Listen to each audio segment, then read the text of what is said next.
Well, Pierre, thank you so much for coming. My pleasure. It's a great occasion to have you here for the launch of the Cave Privee. Ever since I first heard the news, the rumors, it's just been a really exciting subject for me because I love old champagne.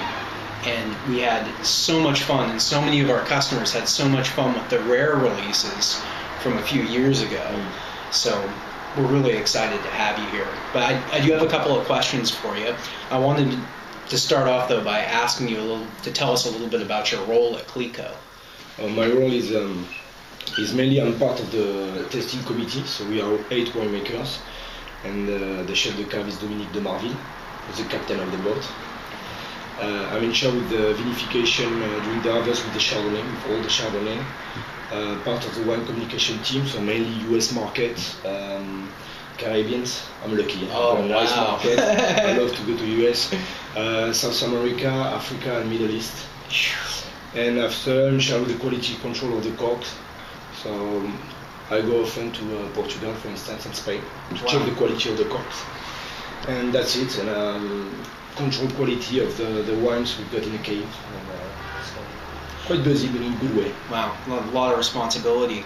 So how do you decide when to make a vintage wine at Clicquot? The final decision is taken by the chef de cave, I must say. But it's true that if you want to make a vintage, we don't make systematically a vintage, like for instance in the Bordeaux appellation in Burgundy. So it's a kind of guarantee for the customer that is very qualitative. It's got a big aging potential. So when you test the base wine after the harvest, the wine must be very qualitative with a nice level of acidity, very citric, pure, no aggressivity, no greenness, very ripe.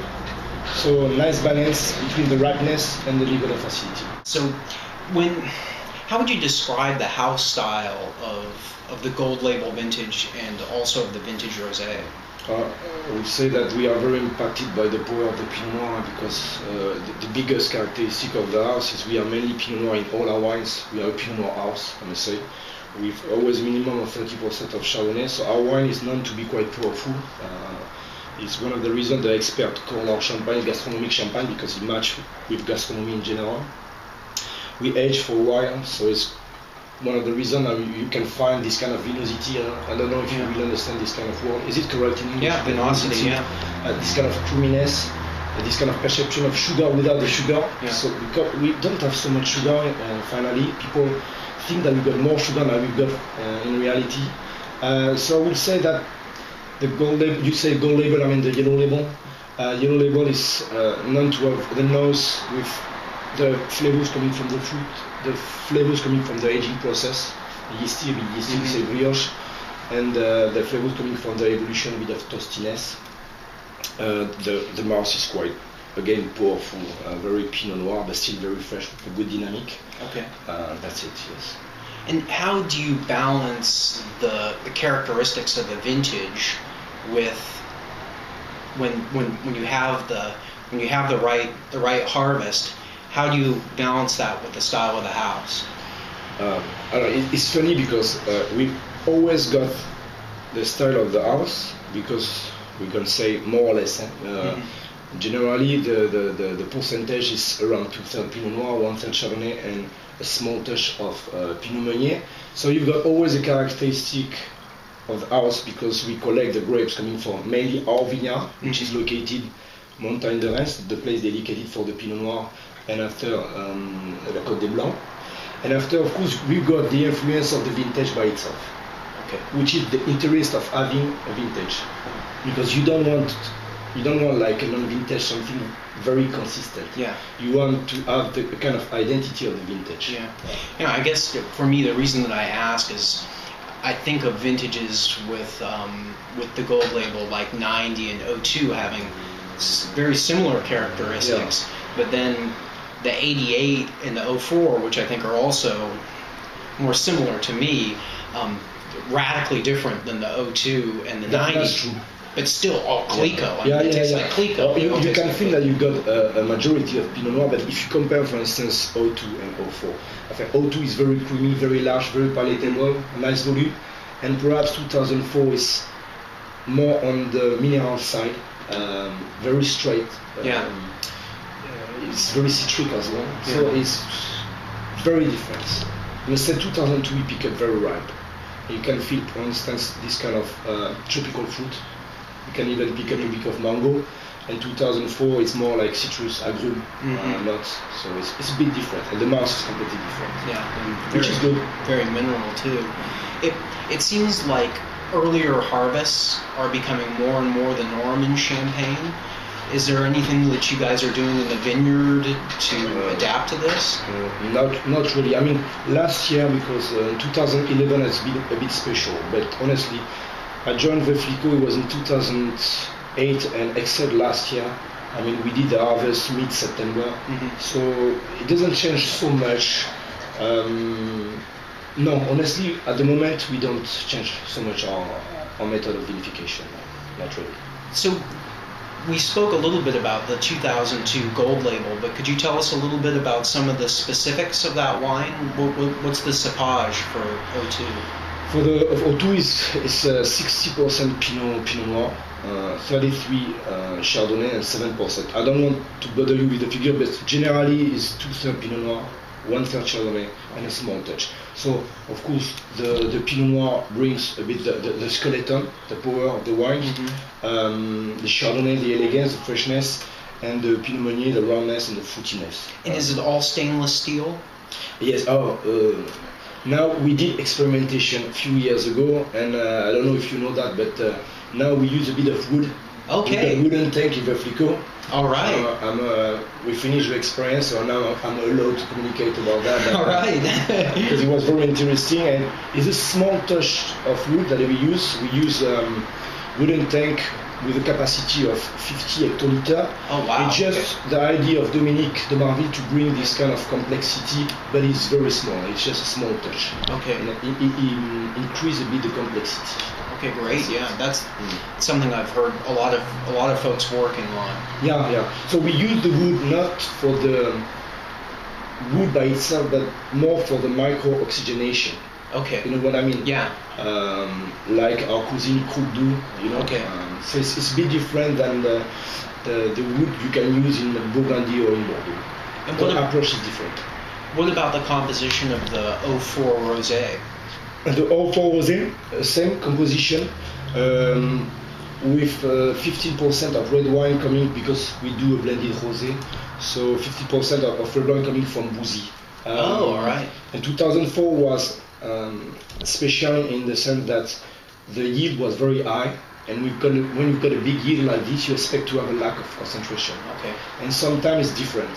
We got a big yield, and despite that, we got a huge concentration. I mean, the 2004 Rosé, you can pick up, and you can even see the color. It's very dense, very dark. You can pick up a bit of red fruit, black fruit, a bit of Burgundy style. You can see sometimes black currant. Okay. And it's very powerful in the mouth, but there is, again, the tannins are very ripe and very gentle, which is very important. So you're here for the release of the Cave Privee, and I've got to ask, since I love old champagne so much. I'm with you completely. I'm with you completely. What do we have to look forward to? What's coming? What is amazing with the Cave Privee, and it's true that people are not very aware about the existence of very old champagne, and I agree with you when you said that it's wonderful. It's kind of treasure of Veuve Clicquot, because thanks to the acidity, you can keep having this kind of fruitiness, because you know the acidity, the molecule of the fruit are connected to the molecule of the acidity, and the acidity prevents from having any kind of contamination. So it's a good way to travel through decades. And you've got, which is amazing with the old champagne, and sometimes you can, not a battle between the Pinot Noir and the Chardonnay, but sometimes you've got the influence of the Pinot Noir, and after the Chardonnay comes up. So it's very interesting. Yeah, at the beginning it's very under the influence of the Pinot Noir, so you've got this kind of, and for instance, the old rosé, you're gonna have this kind of truffle notes, which I love. So it's something unique, and you can store for decades. I mean, and you don't lose the fruitiness, which is very good. What vintages are coming? The last vintage we launched was 2004.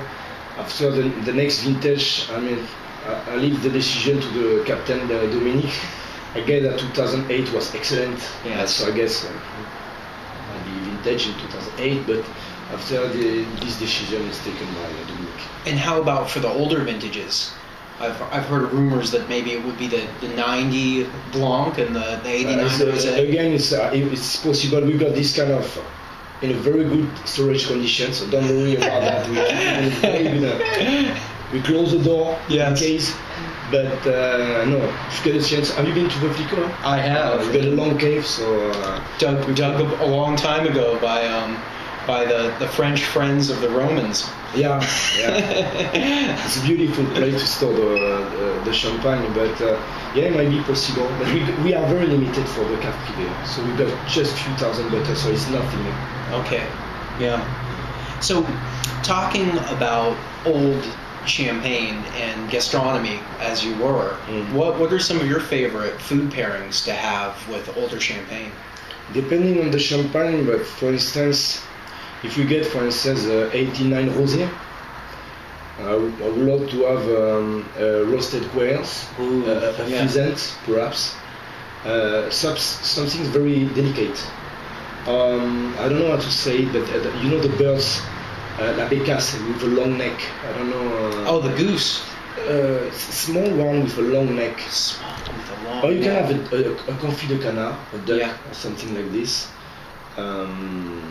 And perhaps with the 90 white, for instance, you can have a sea bass, a live fish. Yeah. Not a lot of sauce. It must be very fine. Just simple made. Okay. Simply made. Yeah. Yes, something delicate, because something very delicate. So we have to find the right balance between the wine and the gastronomy. Okay. Yes. Now, one of my favorite things with old champagne is I love to have, especially with one that has a lot of Pinot Noir in it, like a Clicquot, I love to have foie gras with it. Oh yeah, the foie gras. And foie gras is quite consistent. And I grew up in a foie gras area, so I'm going to be pretentious. I'm a foie gras specialist. The foie gras is consistent and is refreshed by the acidity and the freshness of the champagne. So at the end, it gives you the right balance. Yeah. It's wonderful. I think it's one of the best food and pairing is foie gras and champagne, qualitative champagne. Crazy about it.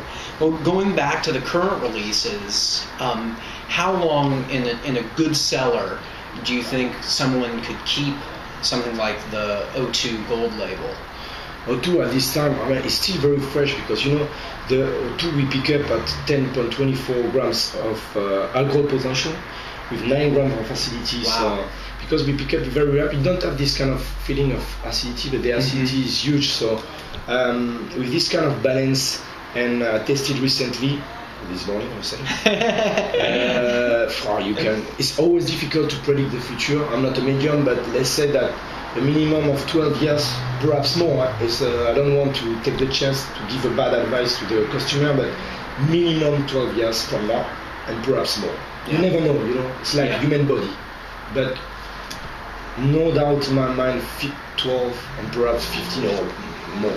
Because sometimes you're surprised because it's like if you forget the past. Yes. When you manage to age well like this 10 years, you got a big chance to age decades. Yes. So, kind of probability, even if one is not mathematical. But, well, thank you so much for your insights. It's been my pleasure. Thanks.